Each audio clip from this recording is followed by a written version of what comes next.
Welcome to the Power Half Hour. Everyone, thank you for coming today. And we have a very special guest this week, completely different program, guys.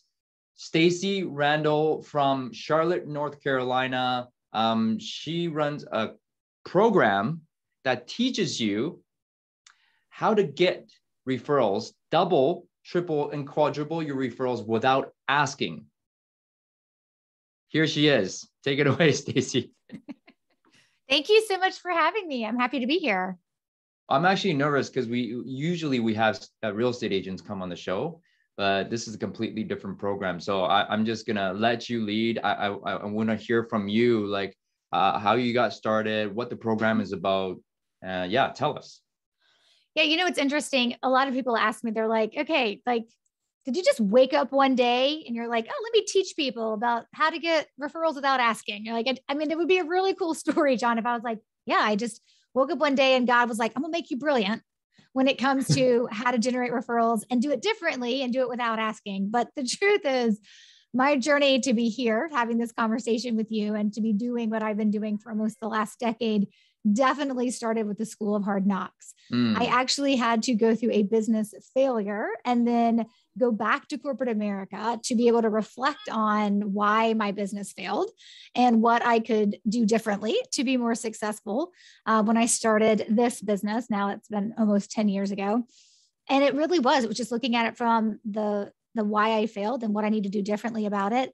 And a big part of that is your ability to keep your pipeline full, right? I mean, think about it from that pipeline of like, it's one thing to be able to have lots of people who want to do business with you 1 month, but what about 3 months from now? And what about 6 months from now, right? And I work with a lot of real estate agents. And actually in a previous life, I was actually licensed as a real estate agent. So I know what it looks like, yay, you've got closings this month. But who cares if you don't have any in 3 months, right? And it's the hustle that, and I hate that word, but it's that ongoing, I need to keep the pipeline full. Well, it doesn't matter if you're a real estate agent or like I was back then with my first business, an HR consultant. As a business owner, it's keeping the pipeline of prospects full. So you have enough that will come out at the bottom of it, deciding to say yes to working with you. And when my business failed and I landed back in corporate America, which is really hard to do after you've tasted the entrepreneurial freedom, is then to go back working for somebody. Yeah. And I was like, why did I fail? And the touching business development every day was something I never quite figured out because I never found a way to do it with the way that A, I would enjoy it, but B, it would work, because it almost doesn't matter if it doesn't work. Right. But it's also terrible if what you're doing to grow your business, like, turns your stomach and you're like, oh my gosh, I cannot do this for one more day. I cannot make one more cold call, right? I cannot sit in the office and take one more, call into the office. And so it just really depends on how you want to grow your business. And for me, I needed to figure out a better way to do it in a way that would work for me, that I was willing to do. I don't do it daily, but if I had to, I would enjoy it enough to do it daily. So I looked back at my first business and a lot of folks were like, well, tell me about your referrals. And I'm like, oh, okay. So I looked back at my first business. I'm like, oh my gosh, I didn't get any referrals with my first business when I was an HR consultant, which means I just worked entirely too hard for every client I did land. And I was like, okay, this has to change. So when I started my second business, I'm like most people, I went to the all-knowing Google, right? Because when is Google ever wrong? But I went to the all-knowing Google and I was like, how do I get referrals? And then I was hit with a lot of the advice your folks are hit with, that agents are hit with all the time, which is you've got to ask for them. Just go ask for them. You should always be asking, right? And always ask for referrals. And so that works for a certain group of folks. But if you're like me, and I believe I'm in the majority here, that's not how we want to show up. That's not how we want to be generating referrals, is that constant asking piece. So for me, I was just like, okay, what are all the things I could do to generate referrals where I didn't have to ask or compensate or be really gimmicky and promotional? And it was literally, let's throw spaghetti on the wall and see what sticks. And in my first year with my second business and my first year in business, at this point now, I'm a productivity and business coach. In my first year of business, I got 112 referrals and I didn't ask for any of them. And then my client started saying, how are you getting all those referrals? And that forced me to realize, to reverse engineer what I was doing, which then now is, of course, the process that we teach in my program, Growth by Referrals, which is how do you get referrals without having to ask for them? And it really did. It came down to, this is what I'm doing. Oh, wow. There's a pattern here and there's steps that I follow. And this is what I'm doing. And this is who I'm doing it for. And this is what I'm saying. That got me those 112 referrals and then triple digits for me every year since. But really what it looks like is for those that have come along into my programs and are having those same results. And it's not about the 100 referrals a year. Like some of your agents may be listening. They're like, I would never know what to do with myself if I had 100 referrals in a year. But it makes me think about an agent that I'm working with that's out in, I think she's out in Kansas, maybe Oklahoma. But she is in middle America. And, we were able to take her from getting 12 referrals on average in a year. And in her very first quarter, she got 11 referrals in that first quarter. And of those 11 that she closed, she made $75,000 in commission. Whoa. So it's the idea of it's finding a strategy you want to do that works for you and works. What I tell folks who are like, well, I have to ask for referrals. I'm like, then ask. But if you don't want to ask and you want to do it differently, there is another way. And that's not taught, in my opinion, in the industry. And it's definitely not taught in the real estate industry. Most of the time we are taught to go out there and ask for referrals, whether you like it or not, you gotta ask, right? So, yep. But you're saying that it's still okay to ask. You'll never find me asking, and I'll never teach anyone how to ask. What I recognize though, right? What I recognize is that there are some people out there who are okay with asking. They're like the little asking for referral unicorns. There's not that many of you that actually like to ask and that actually get results from it. Most people who ask for referrals hate it when they're doing it. And then they get pretty crappy results from it. So they're like, why do I keep asking? So all I'm saying is if you want to ask, great, go ask. This is just a different alternative. And I'll never teach you to ask. And I will never teach you to be compensated. And I don't mean real estate to real estate agent, because that's how the industry works. I mean that kickback under the table commission stuff. And I'll never teach you to be overly promotional and gimmicky. It all comes from a different perspective of how referrals are ultimately generated. And so, yes, are there people who ask and are successful at it? Absolutely. I'm not one of those people. That's not what I teach. And I just teach it a different way. Interesting. So what is there to do if we don't ask for referrals in real estate? There's so much, John. So much. Oh my goodness. Where do I start? Okay. I would assert that, our audience today, most of us do not want to get on the phone and ask our family and friends, who do you know that's looking to buy, sell, or invest in the next 7 to 10 days? Yeah. Although I've done that, it was very uncomfortable. Right. So what would you say to that? Like, what do you do now if you don't? Yeah. Okay. So here's the thing. The first thing you have to recognize is why referrals are happening. So there's a few concepts that I teach when we actually think about why referrals are happening, because once we understand why they're happening, then we can actually take different actions to be able to make those referrals happen. So let's first start with the two things that really need to be in place for a referral to happen. And that is 1, desire, and 2, opportunity. Now, John, I'm just curious. I'm going to totally put you on the spot here, so I'm sorry. But any idea which of those two you control, desire or opportunity? Opportunity. Well, desire, I can't, motivate someone to, unless I ask. Okay. So let's unpack that for a minute, right? Okay. The truth is what you do control for making a referral happen is the desire to pick you, right? How many agents do we have on right now?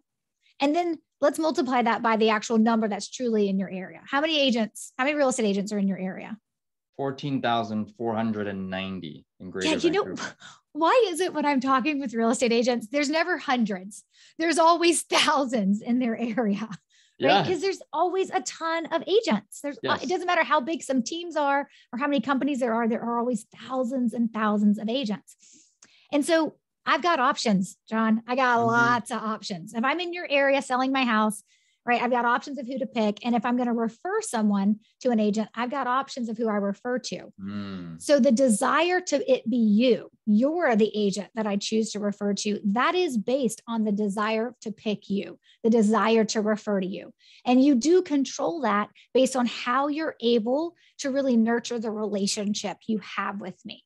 So that my desire to pick you and not your competitor is right, what I'm actually going to do. But the opportunity, that you don't control.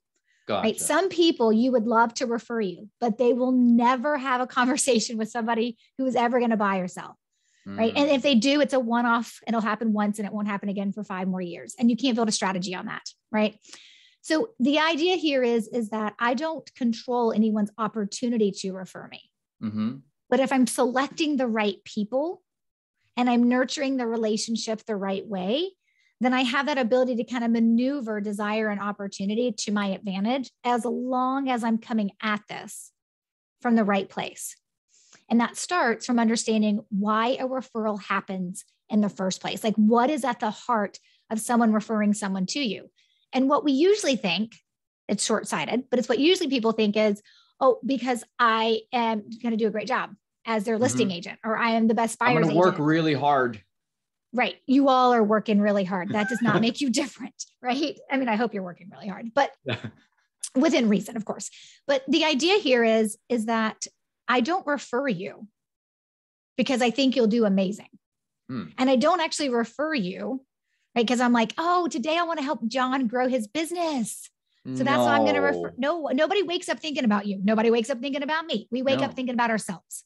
So when somebody tells me, hey, I want to refer someone to you, I know instantly it's because they're trying to help someone solve a problem. And I'm the solution provider. So while a referral is amazing and awesome and does grow my business, and I want as many of them as I can get, the truth is when someone makes the decision to refer someone to you, they're doing it because they're trying to help somebody else. Right. You just happen to be the person they need to make the help happen. And so it's at that point when you understand, okay, a referral happens because someone I know, which we call a referral source, is trying to help someone they know, which is now the prospect, right? And I need desire and opportunity for that referral to happen. And I only control the desire for them to refer to me. It shifts, it should shift your thinking about, well, then what do you do to be able to generate more referrals? And the asking advice has it all wrong, because asking somebody for a referral is all about you. It is all about you. Right. It's like, who do you know who needs to buy or sell their house today? Right. Like, who do you know? Tell me all, like I'm asking you to do work to think about who you know. And then I'm asking you, right, to think about me and to make it all about me and refer someone to me. But that's artificially creating something that doesn't actually exist. And for a real referral to happen, it's somebody helping someone they know, and they want to refer to you because they know you'll do a great job. So that matters. You doing a great job does matter. Yes. Right? But you don't control how often those opportunities actually happen. By selecting the right people to refer you, you can increase your odds with the opportunity piece. And that's part of what we teach in terms of identification. This all comes down to then your ability to maintain and cultivate and strengthen the right kind of relationship with your referral source. Because here's the crazy thing. I don't actually have to know you're really good at what you do. I have to know you're an agent, right? That's about as far as I have to go to be able to decide to refer to you. Because why I refer to you doesn't matter that I think you do a good job and I've never heard terrible things about you. But actually, it's that I like you and that I know you and that I trust you. And that doesn't mean I trust you because I know anything about what it's like to work with you. So when you're thinking about it from that perspective, right, it's like, I've got to take care of these people who refer to me differently if I want to keep getting more and more referrals from them. And then, of course, following a different strategy to turn new people into referral sources. It all comes from the relationship. Asking teaches you to go through the front door. Just ask that client for a referral. Right. Understanding that that client wanting to refer you comes down to the relationship they have with you is going in the side door, which means it sometimes takes a little bit longer, but the results are usually much better, because when you go through the front door and you ask somebody for a referral and they're like, oh, I did not like that. Now that's how they feel about you. Right? They're like, oh, here comes John. Avoid him. He's just going to ask me for another referral. Yeah. right? Hide, right? And so we want to avoid that because at the end of the day, your referral source, the people who refer you, they're humans and they deserve your respect. And they deserve you taking care of and putting some effort into really cultivating that relationship. And you should want to take better care of them. They make your life easier. They like hand you clients. They're like, here, John, let's go get your 3%. I don't know what it is in Canada, but in the United States, right? It's 3% is usually what the buyer agent will get. And the other 3% will go to the listing agent. It's like, let me just hand you 3%. All you got to do is get them to the closing table. You don't have to bring this client in. I'm going to hand them to you. You should want to take care of the people who do that for your business. So this is where I got super burnt out, Stacy, that I always went out to network. Hey, let's go for coffee. Hey, let's go for dinner. Hey, let's go for lunch. Hey, let me come by and, let's just hang out. I hung out with thousands of people in my career because I wanted that referral business. Not that I didn't like those people, of course, but it was exhausting. Right. So does your program teach us not to do that or go out for 10 coffees a day? Yeah, no. So that is exhausting. And I'm a mom of 3 kids. So I haven't really had time for that in my life in a really long time. I one day actually look forward to that when they're like, out of the house right. And I get a break. But no, so here's the thing. Do you need to know people? Yes. And if you're new in your area or you're a new agent, is there something to be said for the 7 million cups of coffee, right? There is something to be said for that when you're brand new, right? When you've got all these people to understand that you're no longer a teacher, right? Or an interior designer. Now you're a real estate agent, whatever it is, right? And so, or you're no longer working at the bank. Now you're a real estate agent. And so it is important in some levels for people to understand you've made a career shift, but past that, right? You're right. Most people will teach you it's all about how much you can network and about how many people know you. Yes. And that is exhausting. Yes. And when you're at that one networking event and you meet somebody and they're like, oh my gosh, wait, I actually need to work with you because I need to sell my house. And you're like, yes, I was at the right place at the right time. Correct. Do you actually know what that means? No. It means you're at all the places at all the times. And one time it worked out to be the right place at the right time. That's what that means. You're in all the right places at all you're putting luck in your favor by showing up.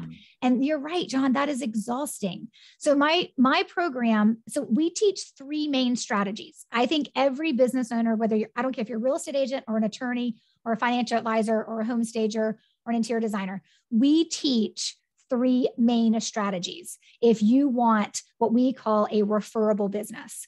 Ooh. So you've got to have these 3 main strategies in place. The first one is what we call the low-hanging fruit option, because it's typically where we can get people results the fastest. Mm-hmm. And that is, how do you get more How do you get more referrals from your existing referral sources? So it's the people who've already referred you.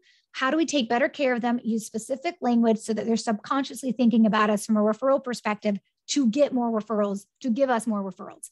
Right. So that's our existing, our already right now current referral sources. That's one strategy. The second strategy is the one you've asked about. How do we get those clients and contacts that we wish would refer us to start referring us? But we start from a very strategic identification stage. It is not about everybody you've ever known. And it is not about going out there and meeting 100 new people in the next 90 days.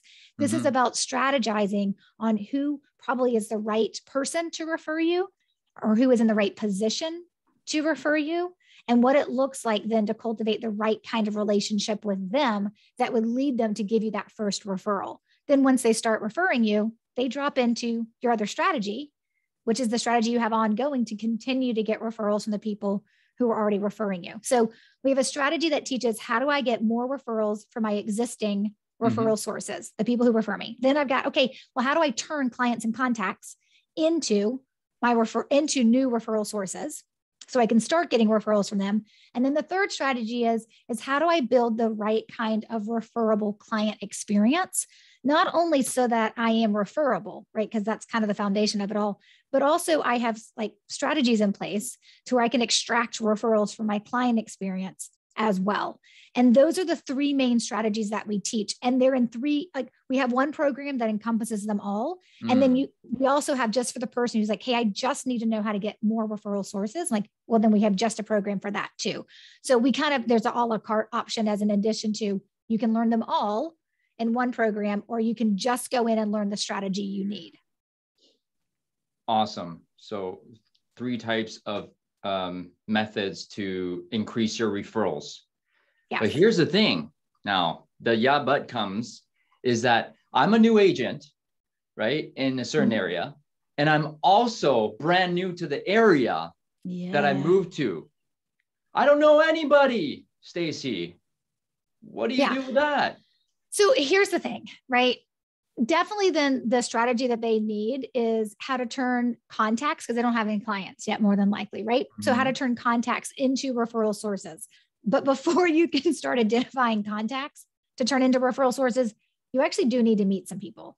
Okay. So unfortunately, everybody wants me to say, oh, you can totally shortcut the growing a name, right? And meeting people in your new area. You can totally shortcut that and like just skip it. You can't. Okay. And this is one of those things where you have to understand is that you do need to actually know people so that you can have people refer you. Yes.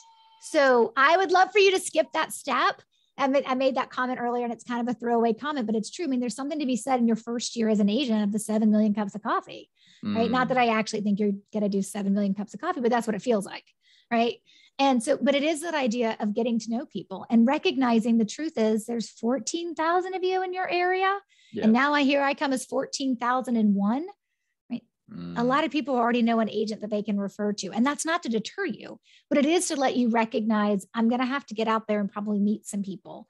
And then once I've started to meet people, now I know a strategy that'll allow me to cultivate them into referral sources. But if you don't know anybody, it does start there.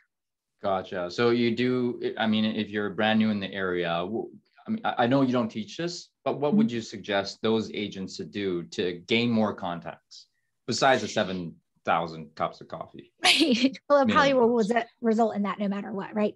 So I always say there's probably a ton of game plans out there that people can teach you about how to be a brand new agent in a brand new area and, crush it in your first couple of years. I always find that what people are willing to do is typically staying a little bit close to their comfort zone when they're brand new to an area.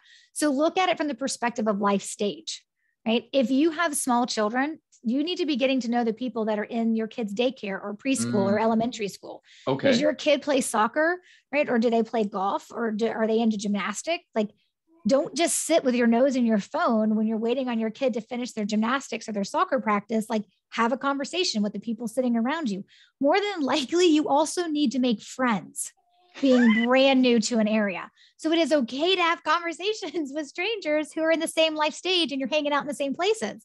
I mean, some of my best friends came from my kids' preschool, right? And so getting to know the other moms that are dropping off their kids at the kids' preschool, like my kids are long past preschool ages, but it is about growing a network, right? I mean, it is about growing your centers of influence. So the easiest thing to do is to look at life stage, right? Okay, where am I going to naturally meet people? Because maybe I am, I'm belonging to this church. Maybe it is because I belong to this group. Maybe it's because I like to volunteer at animal rescue shelters. And that's right. It doesn't, I gave some suggestions that are kid-based. They don't need to be, but it is paying attention to where your interests are and how you want to meet people, and then go do it. There is not an easy button, and there is not here's how you can shortchange that and just skip it.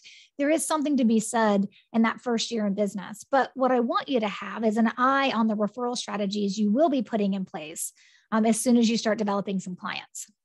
Okay, got it. So guys, you do have to pound the pavement. If you're brand new in the area and you're a brand new agent, you do have to go out there and meet people.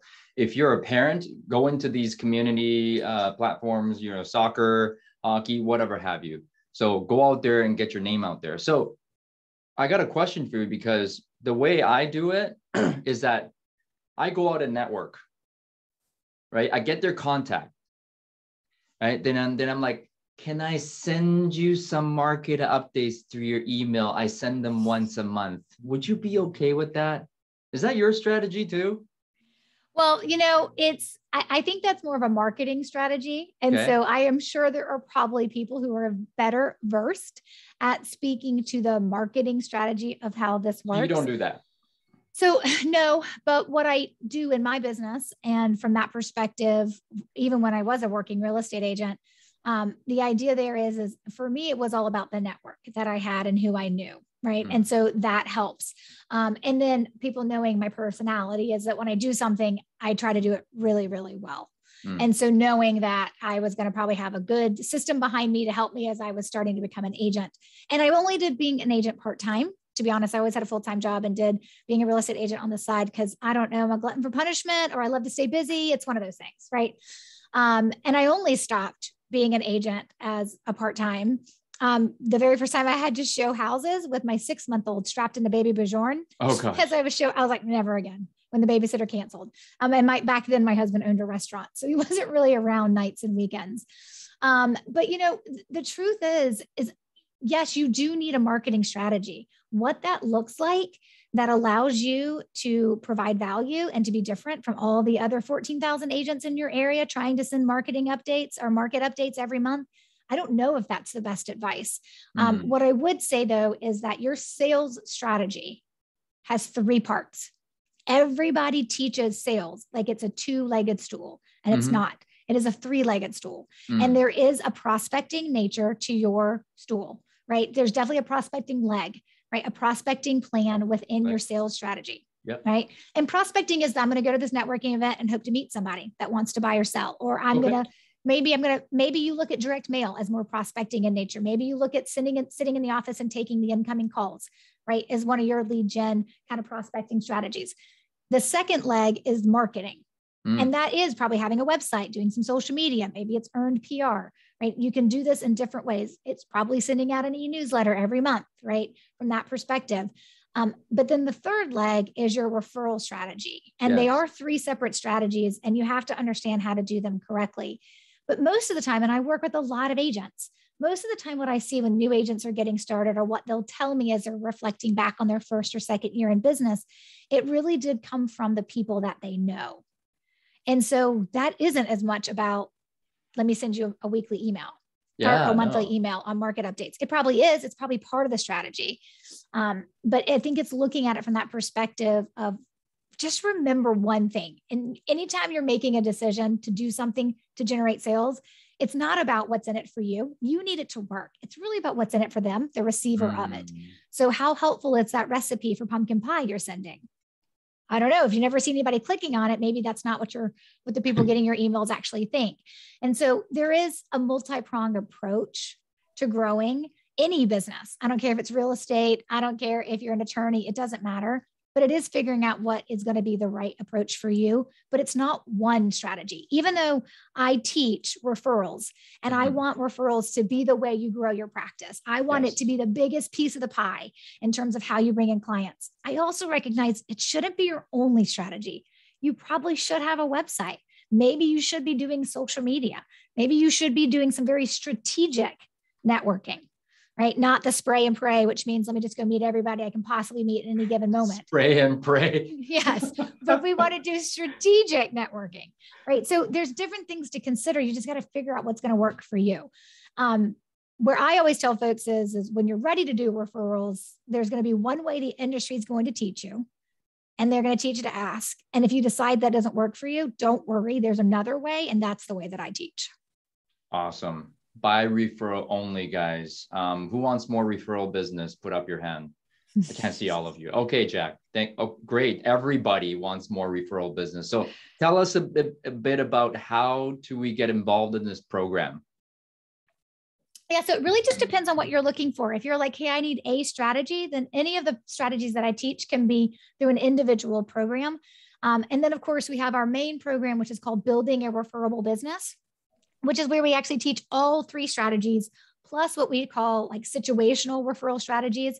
And you get access to me on a weekly basis. It's kind of like that all hands on deck, kind of making sure you get the strategies in place and you have access to me. It's kind of a hybrid between just taking an online self-study type program, which all my programs are, and then also having access to me to ask questions and hold you accountable. And that's called Building a Referable Business. But the best place to go to even start your journey with referrals without asking is really just to go to my website. And that's stacybrownrandall.com. And Stacy does have an E. And on there, you're going to be able to find out information on my book, which you can order wherever books are sold. You can start listening to my podcast. And then you can start just downloading different information about the 6 layers of a referral strategy, or take the Referral Ninja quiz. I mean, there's so much content to get you started on this journey. Just go to stacybrownrandall.com and then just spend a few moments just figuring out what's the next best step for you. I tell most folks the book, Generating Business Referrals Without Asking, is probably the best place to start to get a really good viewpoint of my philosophy. Awesome. All right. Well, I'm getting that book right after this call. Thank you so much, Stacy, for all the value that you provided today. If there's one piece of advice that you could give the audience today to have us kick off our referral business, what would it be? Okay. Here's the thing. It's a little bit of homework, but I promise you it is totally worth it. More than likely, you have low-hanging fruit in your business right now of people that are referring you, and you think you know who they are. And I'm going to guarantee you're not going to remember all of them, depending on how long you've been in business. So the number one thing I always tell folks to even figure out if you want to do referrals is, do you know the names, first and last names of the people who refer you right now? So in chapter 8 in my book, I break down how to find out who your referral sources are. We kind of reverse engineer into it based on who your clients are, and then who your prospects that didn't become clients are, where did they come from, and where they referred you, and then who did the referring. Once you've identified who your referral sources are, and you can see it in black and white, like their names, wow, these are the 10 people that refer me or have referred me over the last couple of years, instantly you get to ask yourself, do I want to do anything different to take care of these people, to get more referrals from them? That is where we start, because that's your low-hanging fruit. And if you don't have anybody on your list, that's okay. But most of you who've been in business at least a year, you should probably have names of people who have referred you. Identifying them is the first step, because it should get you excited to do something different to get them to give you more referrals this year. Identify your top people and take care of them, guys. The low-hanging fruit. stacybrownrandall.com. Stacy with the E. Thank you so much, Stacy. We'll have you back in the near future. I think everybody can benefit more from what you're saying. So thank you for today. Adios, guys. Make it a great day.